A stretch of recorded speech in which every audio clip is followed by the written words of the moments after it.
Ladies and gentlemen, welcome back to your favorite podcast. I am your host, Doug, and we are back with another Doug episodes. Doug's Talks podcast. Oh my goodness, I'm shaking with anticipation. Today we have a very, very special guest. It's kind of one of these idols, like the high nerds, baby. We got Emoney. We got speaking of Emoney, we got someone that's made a song with Emoney. We have another up and coming legend in the musician world, just as an overall person. You know, like we've already did this once, but the audio fucked up about 30 minutes through. So now we're trying it again. So this is a very big deal for me. Over 100,000 streams over all platforms. My favorite song is easily "Sleeping on the Couch" on someone else's couch. Like that's easily my favorite song. And good. You have good taste, bro. To see the face to the art means the world coming from a fan. Now, ladies and gentlemen, we have Nick Petty of the Happies. Ladies and gentlemen, this is so fucking cool to me because I love meeting rock stars, and that's what you are, my man. You've been in music long enough to where you are a rock star now, in my eyes. You're a good dude for that, bro. I appreciate that. Yeah, we're just gonna keep it pushing, man. We got a lot of cool music coming too, and it definitely will progress and stuff as the years go on too, and I appreciate that. Whenever somebody says something like how you said, I always want to work harder and live up to that fucking what you said. So that means a lot, Doug. Absolutely, man. Now go ahead and who are you, Mr. Petty? Who are you, my man? Tell me a little bit about yourself. As Mac Dre said, I'm a man of many different people, and they all want to get paid. And it's no, I'm just an artist, bro, out of the Bay Area. I've been playing live for about a decade. I've been writing music forever, though. You know, like a lot of people in music. I've been writing since I was a little ass kid. Now, when you were like a youth or an adolescence, like say from like out of high school, we'll say like 18, right after you graduated, were you already making music at the time, or were you looking for a creative outlet and you didn't really know what it was yet, and then you kind of just like, oh, music, like what brought you to that point? What brought you to that point? Yeah, when I was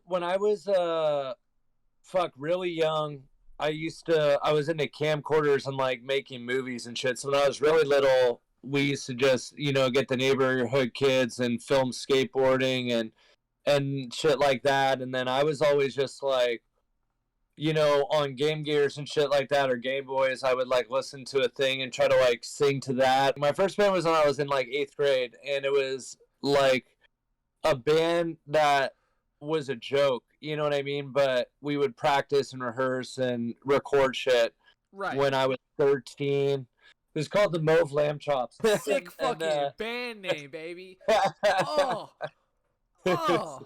It was fucking hilarious, bro. We just had like the fucking absolute dumbest songs about kids in our school who fought, or like just stupid shit like that. And then from there, I think I was like exactly 18 when I went to a studio and recorded a real album. But around the time I was 16, I started recording with my neighbor just real songs that were like not jokes. But I do remember that like progression of like joking to serious was like, even at a young age, bro, like that felt like a very like a culture shock of change, like for such a small little project. It felt like I was obsessed with it, though. I couldn't wait to like hit a joint, grab my guitar and play a song and record it. Like that was like everything to me, Bro, are high school. Are you sipping 2 straws right now? Yeah, man. Bruh, let me tell you, every straw except for these teas that I be drinking, I use 2 straws. Because this straw is so big, I don't need a second one. I'm so glad I'm not the only person that does that. Fans, if you're there, I want you to comment if you use double straws, because that shit is awesome. Fuck yes, bro.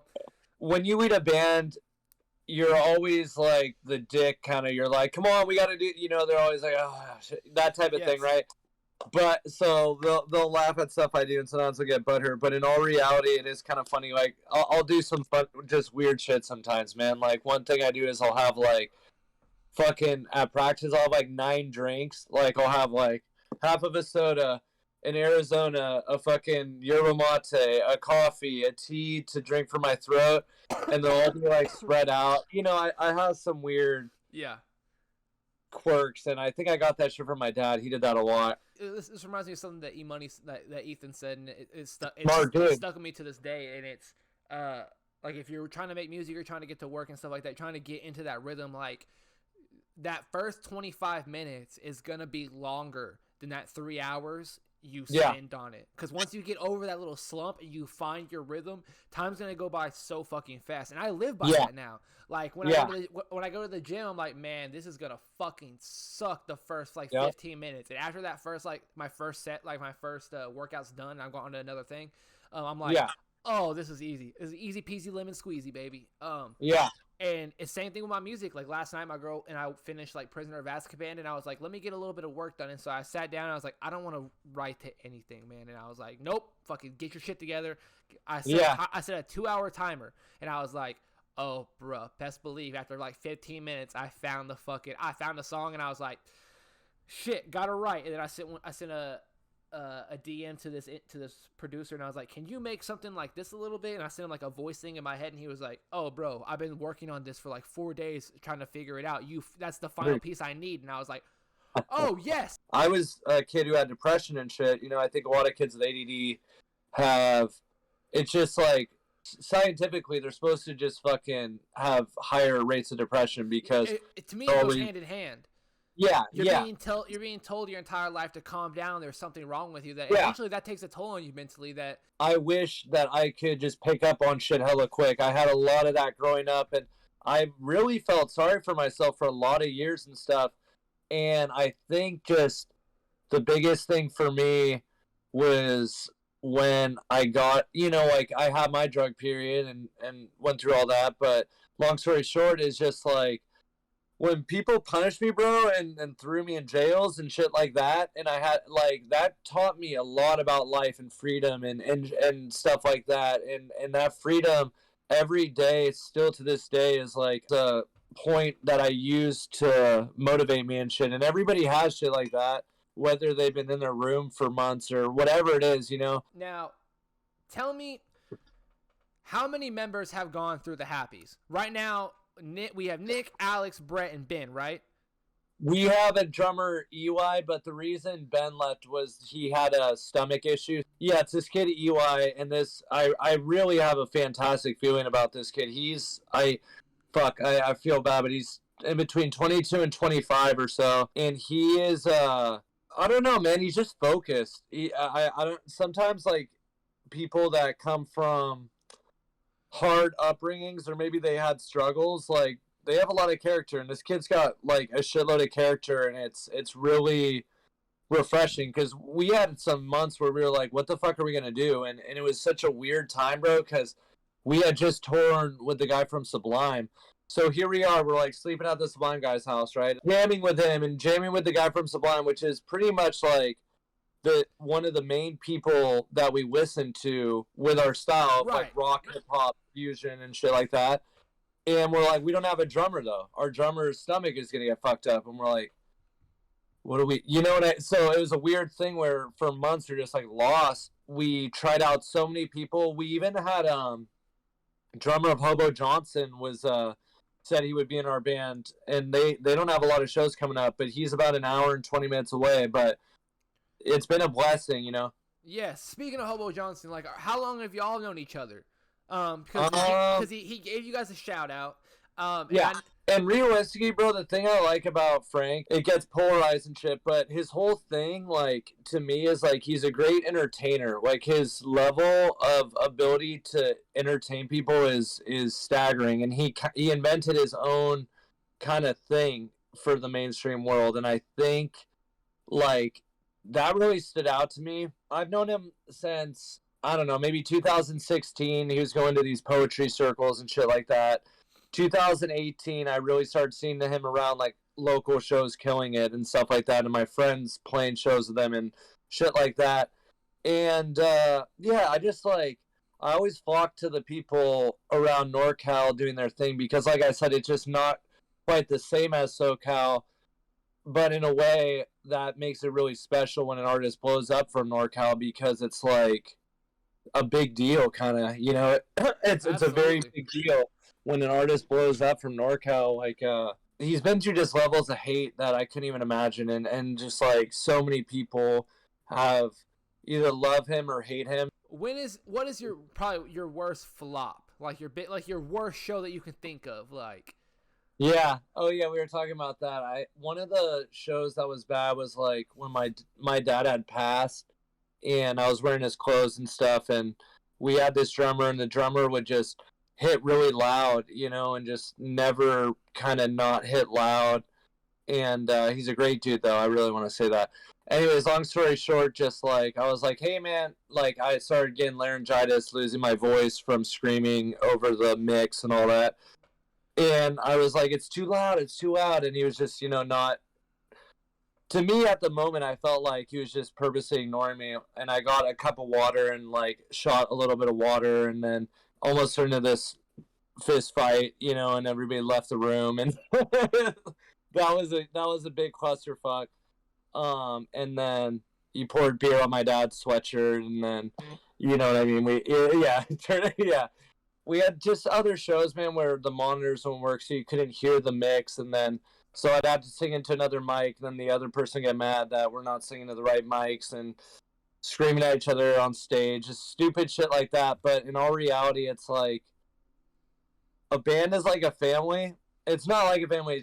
It is a family, and like if you're just like a perfect spotless family, that's cool. It's just like most people I know worthwhile, like it's not all smooth sailing all the time. You're gonna have some shitty shows for sure, and but yeah, mainly just ones where the levels were just astronomically fucked up, and then just like the band would attack each other instead of going to the sound guy, or for whatever reason, because we're in the middle of a show and we can't just stop the show, run to the back where the sound booth is and go, hey man, we can't hear anything, we've been asking 30 times, or whatever they would say, you know. I feel the fuck out of that. One time in the middle of in a set, my fucking everything went out in the middle of the set, and it just, everyone got quiet, and I was just like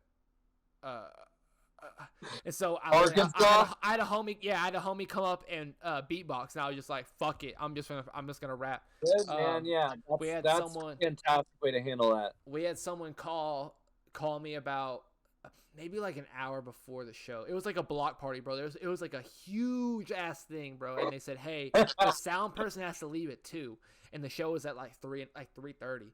And I was like, what do you mean? Like, and they were like, yeah, do you know anyone that has like a karaoke machine? And I was like, what? They pay me for the cancellation fee, and so I look at videos of it, and people are just rapping on a fucking karaoke machine, dude. And like someone had walked too far, and it unplugged out the karaoke machine, and it got silent, and it was a fucking mess, bro. I was pissed. We went to a Grizzlies and Laker game when like Jeremy Lin played. It's like 2013, 14. My buddy's a Raptors fan, and I was a Nets fan at the time because of Paul. I'm a huge Paul Pierce fan, so this was the year when he was at the Nets, and I was like, fuck, we gotta go. So we went. I'm wearing my Nets jersey. He's wearing his Vince Carter shit. Like, we're all decked out, and we go, and it's just Laker fans and Grizzly fans. And we were like, yeah, you got some balls, bro, for sure. Yeah, absolutely. But we were telling everyone, like, we're Grizzly fans, though. Like, that's why we're here. We love watching the Lakers lose. And they were like, yeah. If you were a wrestler in the WWE, what would your finisher be? You know, people had, you know, like the power bomb. Like, what would be like? Oh my God, it's the snap, crackle, and pop. Dude, fuck, bro. These are great questions. Maybe I'd say something having to do with the Happies. You know, like not so happy anymore, or some shit like that. But I'd have to. It's all about the presentation. Not so happy anymore, or some shit like that. I don't know, something hella weird like that. But you know, you look to the crowd and you smile and go, oh my God, he's angry! Oh, he's got the chair! Yeah, I feel you. Who was your first childhood crush, like from television? Angelina Jolie for sure, and was super from Tomb Raider and shit like that. And I really liked Brittany Murphy when I was watching like 8 Mile and shit growing up. She was fucking hot. Shout out Brittany Murphy. Rest in peace. Yeah, no, she was. Oh man, I loved her in What's that? Clueless. In Clueless, my sister and I fun. used to watch. It was a movie called Uptown Girls. It was with her Yeah, and I'll be Dakota on. Fanning. Yeah, you got good taste, bro. Who is more influential, Miley Cyrus or Taylor Swift? All right, from my standpoint, There is no wrong answer. Yeah. It's that's such a tough one. It's almost like dependent on what part of the world and shit you're from. If you're from the like rural part of the U.S. where country and shit is big, Taylor Swift's a G, you know, to a lot of people. Miley Cyrus has been through a little bit of like. I respect people who have had to struggle with pills or anything like that. So I respect Miley for overcoming that. So I know Miley Cyrus struggled with that. So I'll go with Miley Cyrus. Absolutely, same. She's also Hannah Montana. Like you can't. Who do you think right now? Do you think you can give these hands to in a celebrity boxing match? Oh yeah. We were talking about this, but I thought a great fight would be like a boxing match would be Machine Gun Kelly because he is tall, he's lanky. I'm lanky too. I'm the same body build. In Rock, a lot of people hate on Machine Gun Kelly because he said something about Slipknot. You know, so all the old heads were like, you know, you never disrespect the old guy. A lot of people in hip hop didn't like how he came after Eminem. A lot of people, you know, Eminem has a huge fan base. So. But what a great fight that would be, man, you know, and I feel like the dude could fight, you know. Yeah, I do. He has charges for assault, and he's been about that shit. I think that would be such a cool fight. Oh, man. Okay, so how old are you, my man? I'm 30. I turned 30 in July. Perfect. So you were potentially a little bit. You were around the Pokemon age to an extent. Yeah. Yes. So who would be your starter Pokemon? Charizard or Scyther. Love it. Fucking iconic. If you're a pro athlete, what endorsement deal do you want? Realistically, bro, even in music, I always wanted Red Bull behind us. I thought Red Bull would be such a great matchup for the Happies and shit too. You know, like Red Bull Records or Red Bull encompasses like every sport too. So you're in an open field, right? Oh, yeah. You got a baseball bat. You got waves, all right? 10-year-olds at a time. How many waves are you taking down? Maybe I could get 30 fucking 10-year-olds, you know? Each year I get older, they seem smaller and smaller, bro. Bro, I swear to God. Like, it's insane. They don't hit that growth spurt till about 7th or 8th grade, and then they get big. So that's a sweet spot. I'm down to just... Because that first kid's getting taught a lesson. Like that kid, I'm gonna be Hancock. I'm Will Smith and Hancock. I'm gonna punch through his chest. I'm gonna literally send his chest to his back. Like, I'm Conor McGregoring the fuck out of these kids. Like, I'm Sean O'Malley sleeping them. It's gonna be so sad. My mom met O.J. Simpson one time. That was pretty funny. Back before he killed his whatever, allegedly, whatever, you know. Alleged, yeah.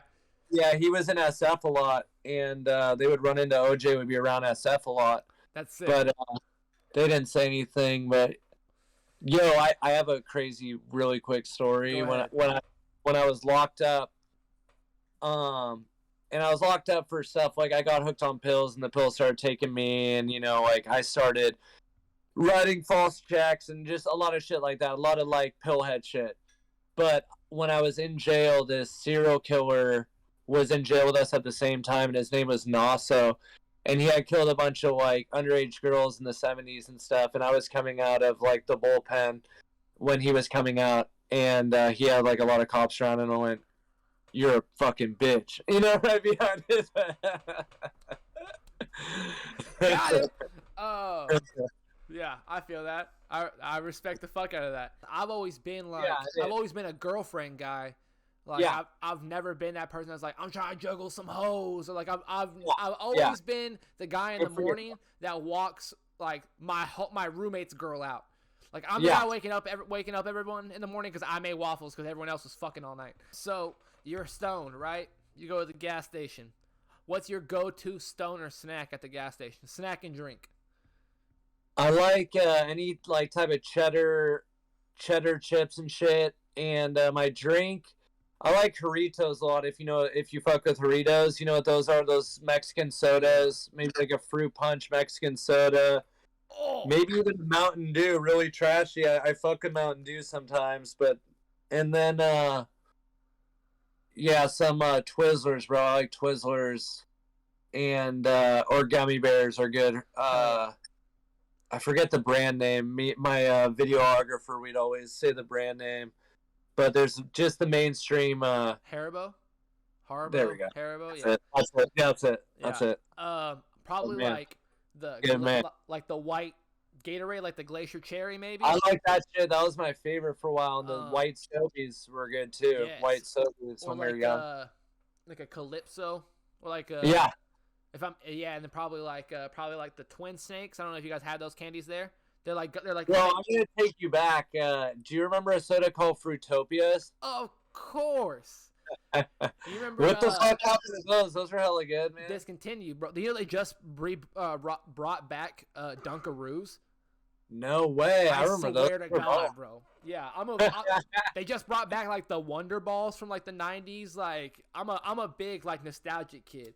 Me too. Me too, bro. It helps you in the future when you remember where you came from and shit. It inspires you sometimes. That was my first. Like I wanted to be like the rapper that was like the 90s kid, where I wanted to make that style of rap and wear like the windbreakers and be, I got the boom bap. Yeah, that type of shit. Yeah. I'll probably get like, if it's there, I'll probably get like a cosmic brownie. It's like, cause it's like 50 cents. Probably get one of those, just chill. Oh yeah. What was your? Did you ever watch anime growing up? And if so, what was the anime? I didn't too much. I watched a shitload of other cartoons though. I'm trying to think. Ooh, all right, I got you. Was Samurai Jack? Samurai Jack? No, that was an anime. It was kind of borderline. Yeah. Well, then I got you. We'll go down a few questions of which would you prefer. You ready? Yeah, sir. Rugrats or Rocket Power? Rocket Power for sure. Just I grew up skateboarding and shit, and I really liked Rocket Power. I thought some of the characters, one or two of them kind of sucked, but it was pretty fun, man. It was like a good show. It was kind of reminded me of Santa Cruz. Yes, absolutely. Rugrats was chill though. Rugrats was cool. Danny Phantom or the Fairly Odd Parents? Fairly Odd Parents, but Danny Phantom was interesting. It had some good shows for sure. Fairly Odd Parents was fun. A lot of weird noobs. Let me think. Love story in it too sometimes. Ed, Nettie or Courage the Cowardly Dog? Oh, dude, I loved Courage the Cowardly Dog. That was a hella weird show. I fucked with that big time. That was a great show. Fuck yes. Let me think. Were you a fan of Toonami and stuff like that? Like, were you in that age? I didn't see that. Nah. Oh, okay. It was like the after hours for Cartoon Network. Well, before it was like Adult Oh, Swim. Adult Swim. Yeah. It had kind of like the older stuff. Let me think. Ooh, Doug or Pepper Ann? Doug was great. That was a hella good show. The songs were so funny too and classic. And Doug, all the banging on a trash can, drumming on a street light. All that was fucking great. Hell yes. What is the weirdest thing from high school that you remember? Like personally, there was one. I have a lot of stories. There was a kid had got caught sleeping with the coach's daughter in the laundry room during practice, and he got caught by the coach because he was like, why wasn't he at practice? Yeah, so that was crazy. One kid from our school got caught with a hijacking plan on stealing Hannah Montana when we were in school, but that was 8th grade and it was all over the national news and shit. And then that would just help. Yeah, that was insane. And then fuck, bro, I have so many insane stories. Some of them are like just not appropriate even for this, but I could tell you. But there was, let's see. You try to think. Ooh, I got one. I was in the 7th grade. I just moved back to Texas, and it was like maybe the first like month in. Before, it was like the last like 3 months of school. One of the last few weeks of school, I was walking down the hallway, and a kid came out, and he pulled a gun right out at me, and I looked, and he would Holy like shit. move to the like my left and shot a kid that he knew, and I didn't know, and I was like, and it was That's all gang. hard. It was all gang related. That's hard. Uh, Yeah. And so like yeah, That's I hard, remember yeah. school shootings when it was because it was gang related, not because some Yeah, white kid yeah. was upset I know, in the world. bro. We didn't have shootings, but we had a lot of stabbings. You know, in Marin City, Yup. we had kids from Marin City, and they would beef with each other. And we had a lot of Norteño, Sereno shit. We did have this huge rumble that was like 14 girls fighting each other at our school. Damn. And we had this yeah, and it was crazy because it was on YouTube, and they're just arresting them one by one. They were studying the video and shit. And then what else happened, man? Like when I was in 7th grade, I put a paperclip in a socket with my friend, and the teacher was there, and the teacher had her twin sister there, and sparks came out of the socket, and like all these pieces of paper were starting to smoke and shit. And I sat back at my desk, and like the smoke's going off at the back, you know, like a movie with the explosion in the back. And then, yeah, I got in trouble for that. And then I also got in trouble in high school because there was this kid, and he's such a cool dude, you know, but I don't know, man. He was like flirting with my first girlfriend that I had, and kind of was hooking up with my first girl, I got cheated on right before, and then I got another girlfriend or whatever, you know. And so it was my first kind of loyal girlfriend that wasn't just absolutely fucking everything, or, hey, Nick, you care if I take your girlfriend to the rave? Like that type of chick. And then, so he had lived behind me, and I just kept breaking the windows on his car, bro. And then I got caught. I was like kind of a troubled kid, you know, when I was younger. That's what I'm saying, and shit came to a head, and so I think like that was fucking pretty bad, you know. And then but long story short, like a lot of good people, bro, like, you know, they either came from fucked up backgrounds or they changed. So the whole culture of like when cancel culture was super big, I was like, people can change. Like I'm one of the biggest examples probably in my hometown of somebody who was an absolute piece of shit and turned around. So like it can happen, and a lot of times the best people are people who had like a spiritual awakening or whatever, you know, they had an epiphany and they're like, I gotta change my life. But I was so butthurt about this dude saying, you know, you should suck my dick to my girlfriend, that I would go and throw a rock at his window, and then he'd fix the window, and then 3 months later, I'd do it again. Hey, fuck it, man. Super. You fucked my girl. Yeah. She broke my heart. I break your windows. Yeah. And that's how that works. Sorry, I don't have a girl. You don't have a girl for me to fuck because you already fucking everybody else's dickhead. Yeah, I understand. I completely understand. Bro. Yeah, thank you, bro. No, I understand, dog. Damn. So. What is we talked about last, like, what's better, Office or Parks and Rec? But you were talking about The Office. What is your favorite episode? I have a you know, with The Office, man, I haven't watched a lot of them that I can like remember that good. I'd have to be like another show. I've seen a lot of episodes, but what shows do you usually watch? Well, right now I'm watching Money Heist, and then I'm watching. I watched Squid Games, and I watched what else? Outer Banks is this other kind of weird show that's on. Yeah, that was fun. All right, I'll tell you what. All right, man. So I have a room. Someone had called me. I won't name no names. Yeah. He is kind of bigger in the community, famous wise, and he let me know about one of the casting rumors for Marvel. Yeah. For the Fantastic Four. And he said that the kid from Outer Banks, I can't think the main guy, John, yes, the main guy, yes. Yeah. He is supposed to be the Human Torch. Oh, sick, bro. So we'll take that as it is, man. You know, he was right about WandaVision. He was right about the other like he sent me like he sent me Spider-Man like the night before, and I watched like the first 45 minutes of it and went to bed because I saw what I wanted to see, and I was like, yeah, you didn't want to ruin it. Yeah, it was worth what I wanted. It was worth me going to the premiere, so now I get to spend like $80 at the theater because now it's gonna be worth it. I was gonna feel bad. Yeah, I wasn't gonna show up if what I wanted wasn't in the movie. I'm not gonna say spoilers because some people still haven't seen it, and I'm a huge Marvel fan, and I won't spoil shit for you. Yeah. So yeah, that's awesome. How good is Money Heist? Oh, bro, like I was watching right before we were on the phone, like. I love it. I absolutely love it. I'm not into hyping shit up because, like, bro, I'm sure you can relate. You know, whenever somebody goes, "Oh, dude, it's so fucking sick," and then you watch it, you're like, expectation.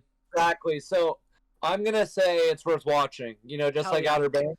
I can respect that. I'll leave it at that. Yeah, I'll leave it at that for sure because it's worth watching. I hit him with, in my opinion, on a scale 1 out of 10, it's so and so. So you take that at what it is. But I'm all around my friends. I'm also the person that will like. 8. I'd almost give it an 8, but I would say to the average person, they would give it like at least a 6 or 7. You know, like because it's a good storyline, bro. It's got a lot. They're working with some very good fucking storyline. It's very fucking juicy. It's a juicy ass show. I love it. So right now, today it's the 11th. It's Tuesday or whatever. So in 2 days, do you have HBO? I do not, but I have it at my girl's house. So maybe I'll go over there and scope. You should watch the Peacemaker series with John Cena that comes out in 2 days. Does that have Eric DC Andre in it? No. Oh, never mind. There's this one show. Eric Andre actually likes our band a lot. Oh my god, that's fucking sick. Yeah, my friend opened for him, and then we just hit it off. And to be honest, bro, I'm just a huge head of Adult Swim. How we were talking about, right. So I saw him do a stand up, and I'm not shitting you when I say like it was the funniest stand up in person I've ever seen. And I've seen a lot of comedians, bro, like a lot, but his energy was just. His whole presence had so much humor, bro. I was like, just like in pain laughing. It was fucking hilarious. Fuck yeah, man. Funny. That's sick. Yeah, it's a show about John Cena where he plays a superhero, and it's like an 8-episode series that drops the 12th or the 13th, whatever, on Thursday on HBO. The first 3 episodes drop that Thursday, and then they'll be dropping each week. But yeah, man, if you have the time, I think you should check it out because it's so fucking funny. The show, because it was from the Peacemaker or the Suicide Squad movie that just dropped.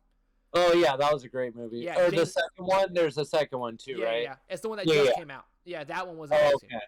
And James Gunn made the show, and he was like, "This is what I did before I went back to Marvel. You guys should check it out. It's gonna be amazing." So I'm gonna tell you, it's gonna be perfect. I think.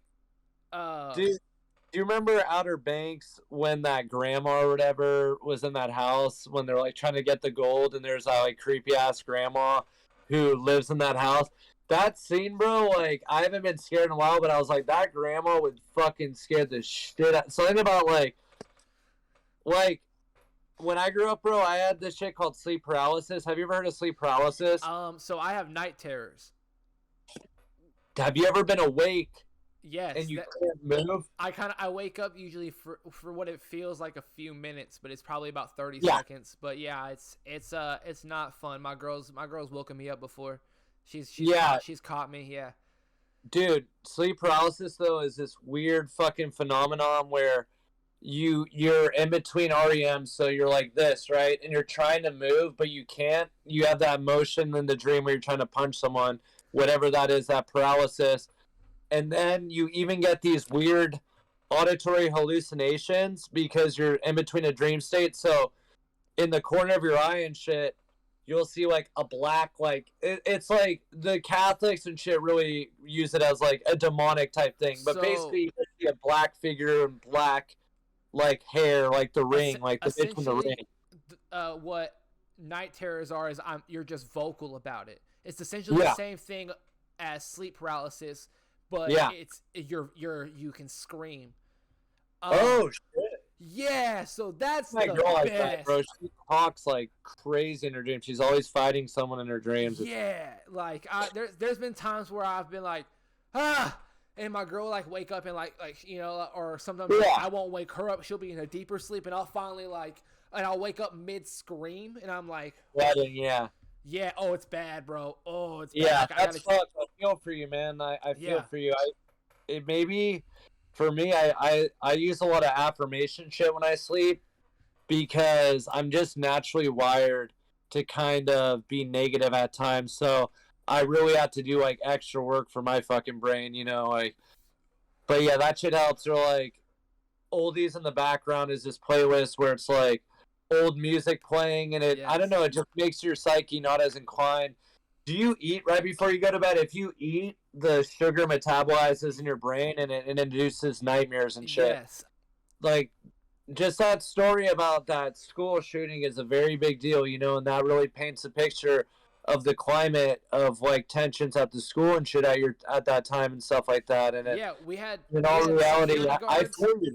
We had security guards at every exit. We had clear mesh backpacks, and we weren't allowed lockers. The lockers were welded shut because they were from like the 70s. Because the school was so old, like they condemned the school like my 8th grade years because they made a new one.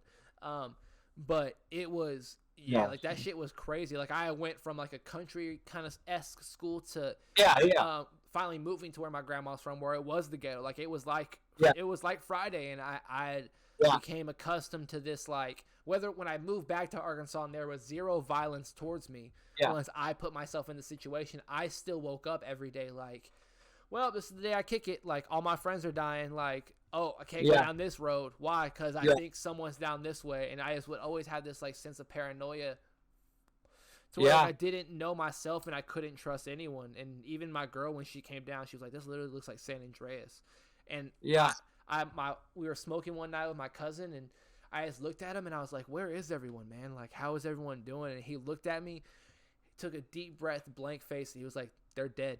They're dead, or they moved away, or they're in jail." And I was like, "Oh wow!" Like he kind of like just affirmed like we could go back outside.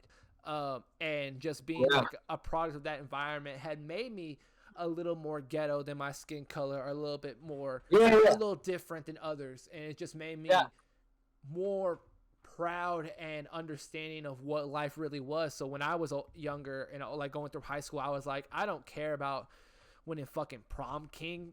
Fuck out of here, prom king. Like my homie just died 3 weeks ago. Fuck prom. You know what I mean? Like it you grew up quick, man. Yeah, you grew up very fast because your environment was insane.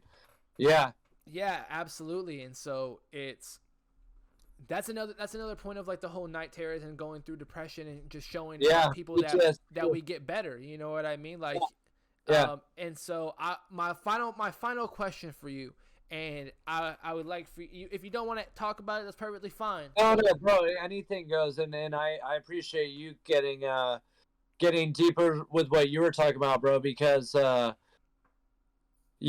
I'm sure a daily thing you probably deal with a lot is like just when you go other places, people just not understanding your background or the culture that you have as a human being. And so I think it's good to be vocal and have that ability to be vocal and talk a little bit about your background. I think that's a good thing. And some people do it in the wrong way, but if you can really pattern that down and how you communicate it, like it's a great tool so people understand you better and shit. Yeah. But yeah, it's I got lost for a sec, man. No, you're fine. No, yeah, that's 100% correct. Like, how do you stay this happy, dog? Literally, how do you stay the happiest? How do you stay yourself, man, through all of that? A big thing I think I realized too is like, because realistically, man, my background I grew up with, I just came from like a normal family, like a middle class family, not poor, but not like balling and shit, just kind of regular family and stuff. But I do really always think about anybody who has it hard, or like when I was in you learn a lot too, like going through the system as an addict. You see a lot of different backgrounds of people. some who have really quote unquote like good lives on the outside, some who don't, and I think I just always think of whatever scenario that I'm in and the beneficial parts of it. And I don't know, man, there's just there's some crazy issues out there. There's like kids with cancer, and there's even issues like that span beyond being a human, like, when you're born into the world, you're born, I'm born as a person, but what if I was born as a fucking cow in a slaughterhouse? Or what if I think of like the way the world is from a couple angles, and like how it could be worse from so many different angles and shit. And I think like, there's a lot of little tricks you can learn and shit, for drugs, or if you're an alcoholic, not to drink at places that I did. But, I went through so much shit having to prove to people, just like how we were talking earlier, how people didn't trust you. That was like the story of my life. I was like a leper, like no one would want to be around Nick. Oh, Nick steals. Nick's a druggie, and you don't want to hang out with that kid. Oh, that kid's got issues. Like don't hang out with that kid. He's got, So I went through so much of that I think I just hit bottom. And yeah, I could have gone lower, but I was just like, I'm so tired of people thinking this is who I am as a person and shit. And just when I was closed inside a jail cell, there have been times outside of jail that I felt like I'm in jail, mentally or something, just stuck in my room, or psychologically, or my body's tired, my body's depressed and shit. But physically being locked in there by someone, they like lock a key, that hit me in this way that I was like, where did I go wrong, man? Like, how did I get here and shit? And and I was in there about, a year on and off, because I kept trying to use and thought I could beat the system. And I just wanted better for my life. I really did. And there are just times, like I was saying with the affirmational things, like, I went to A, I went to NA, I went to all that shit. I went to juvenile halls talking to kids. I went to two things that I think you listed are really big, bro. Like you said, one thing was like, if somebody needs help, you help them. Like that's big in recovery or lifestyle changes, is giving to other people. It actually makes you feel better, and it keeps it keeps you as a person running better too, because when you give back, you're not thinking about your problems. So that really helped me, is like giving back to people.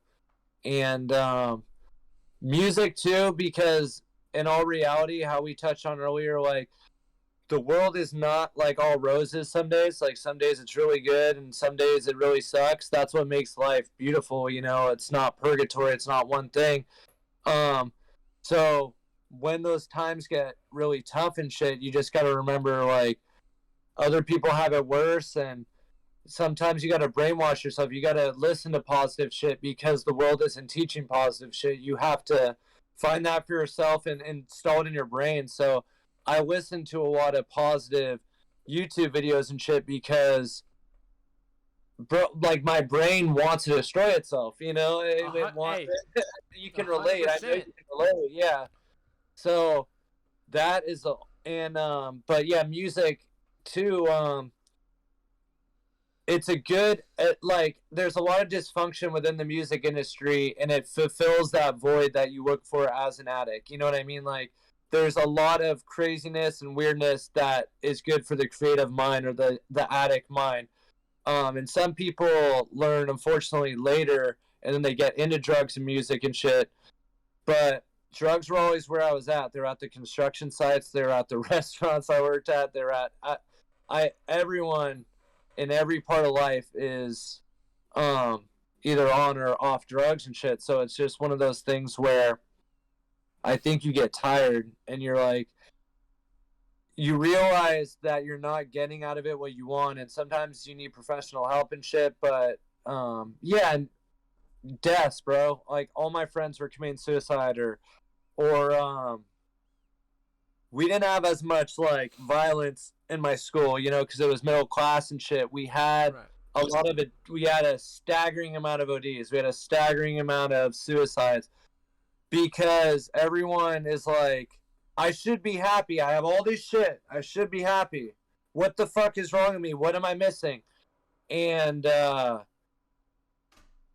like, that's why it's so important, like you said, to have that middle line. If you have money or you don't have money, to have that fucking conscious thought, because it won't protect you, unfortunately. Like, addiction is so fucked that it does not give a fuck what you have, you know, like, it'll fucking make you its bitch. And so it's like, dude, I was in, fuck, bro, I was in so many rehabs and sober houses and alternative schools and wilderness camps, and I was like one of those kids, you know, just like, and I just was so embarrassed. It kept getting worse and worse, you know. And it's so weird, man. Like, what, there are times still I'll be like, you know, this sounds nice, like escaping would be nice and shit, you know. And then my friend will call and be like, hey, what's wrong, man? He's like, oh, my friend just shot himself. He relapsed on speed and he wigged out and he blew his brains out. Or, and I'm like, oh, that's why I don't want to, you know what I mean? It's like, I peaked. I went too hard, you know. I went too hard with that shit. I when I was young, I just, what happened, bro, was my friend, I was into downers, you know, because I was on 80 pills and they did the opposite for me. They calmed me down. And so I was like, hey, man, do you know where I can get some opium for my friend? I just want to try opium. You know, it's like 10% of the strength of what heroin or something would be. And then, you know, he's like, I got it. We're smoking in the car, and he's like, and it's kicking in. He's like, yeah, this is some good black tar opium. And I was like, why did you say black tar? And he's like, well, it's heroin, you know, it's an opium derivative. And so I let my guard down, bro. You know, I smoked heroin and I liked the way it felt on accident. And then, you know, but I was still fucking around and I was on my way. But in a weird way, it's a blessing that I got exposed to it younger, because I would have been dealing with it now. You know what I mean? I really, there's a higher likelihood that right now I would have, if I didn't when I was younger. Mm-hmm. You wouldn't be here, yeah. Yeah, and I would be fucking with that shit now. I would be, yeah, I probably, you know, the thing, bro, too, is so much drugs are laced with fentanyl. You know, when I was in my peak, like, I was taking fentanyl because I wanted to take fentanyl. You know what I mean? Can I get a patch of fentanyl from somebody? But it wasn't this weird thing where people put this drug inside of a fucking other drug. It wasn't like that yet. It was like they were putting other weird, maybe research chemicals in drugs or some shit like that. But so, yeah, like, maybe, like, fuck, bro, I had one girlfriend, she, I met her in the rooms, you know, we called the rooms and all that, and she relapsed, and I saw her in SF, you know, like, with a change sign, and like, one of those, like, memories that, like, rots in my brain, you know, or, like, a, kind of like the PTSD type thing. And then a couple of months later, she got thrown out of a van on a freeway and run over by cars to death.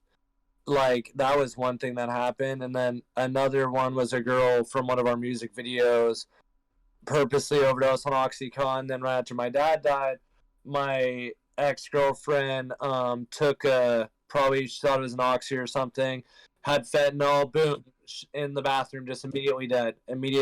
So much shit like that.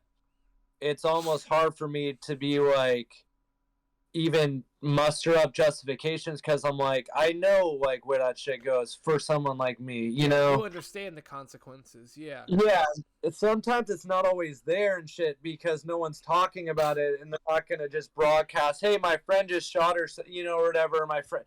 But it's around. It's always there. And if you can keep that in mind, that just because people aren't talking about shit doesn't mean their dad doesn't have cancer, their sister doesn't have cancer, their mom is hooked on meth still, and then it's still happening a lot of the times. But yeah, it's you do have to be militant with addiction, as you know, and you got to be militant with lifestyle so that you don't go back to if you were into running the streets and shit. Because a lot of people were addicted to the lifestyle of going to the street to cop drugs and the excitement of doing the wrong thing and all that shit. For people is almost just as addicting as the drugs. You know what I mean? Is that absolutely. escape they're looking for. So you already know.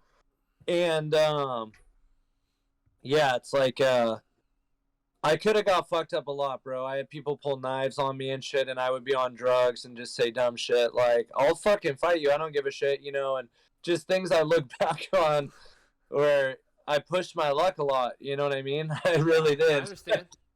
Yeah. Man, damn. You had a full life, my friend. And from one... Same with you, with you, man. I think that's why we, you know, we relate. Mesh so well, yeah. From one man in recovery to another, bro. Much love to you. Much love to you, brother. I'm so proud of you. Ladies and gentlemen, this is why we do this, for having legends on, for just meeting amazing people, understanding why they tick and understanding how they can help you if you're maybe going through it in life. Nick, this has been an absolute pleasure, my friend. Thank you. Thank you, bro. What can we see next from you, man? What's next? We have another album coming out that touches on kind of it's a concept album about ADHD, and it just touches on, you know, stories and shit during the times of like kind of the shit we talked about. And yeah, it's got a cool tribute to my dad on the cover, and it's going to be a cool album, man. We got that. And we have t-shirts at thehappiesofficial.com, HAPPYS. And yeah, just stay tuned with us because we have a ton of shit coming. And thank you for your time, Doug. For real, I appreciate you. Absolutely, man. Ladies and gentlemen, this has been another episode of the Doug Talks podcast. One of your favorites. Go ahead and tell your mom, cousin, auntie, granny, and anybody else. Nick, thank you so much, man. Please have a good rest of your night. Ladies and gentlemen, get vaccinated, get some sleep, hug your loved ones, get some food, drink some water. Have a great rest of your night. This has been Doug Talks. Bye, guys.